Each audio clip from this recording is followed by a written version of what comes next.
股头缺血性坏死，伫一病早期会当考虑药物治疗，或者是减压手术。但若是髋关节已经塌陷，就只会当换人工髋关节。以现在手术技术，只需要30-40分就会当完成。事后患者真紧就会当恢复行动力，回去到正常生活。但若是有脱臼，或者是创伤术的患者，髋关节软组织受损、肌张力不足，或者是活动角度需求较大族群，就当考虑双动式人工髋关节。传统的人工髋关节手术完效果也非常好，病人很快就不痛了，就可以下床走路了。但是有一点需要很小心的，就是如果说坐很低的椅子啊，或蹲下来啊，就会有脱臼的可能性。那脱臼你就必须要到急诊来，由医师帮你麻醉，再把它拉回去。那有时候甚至要进开刀房重新处理，是非常麻烦的。那这个就是旧的传统的人工髋关节，它只要一弯曲，它就有可能脱臼。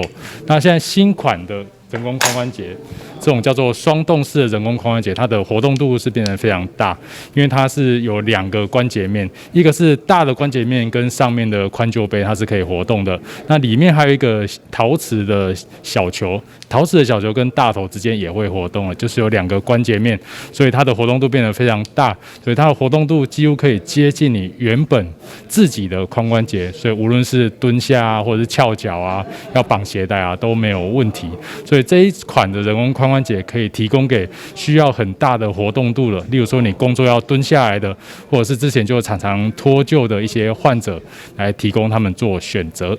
医师表示，双动式人工髋关节会当解决传统髋关节手术为了避免脱臼，袂当坐架椅啊、徛架顶活动限制。以患者人生为例，接受手术当天下晡就当落床行路，并带伊3天就出院，无到1个月时间就会当回去到工地继续工作。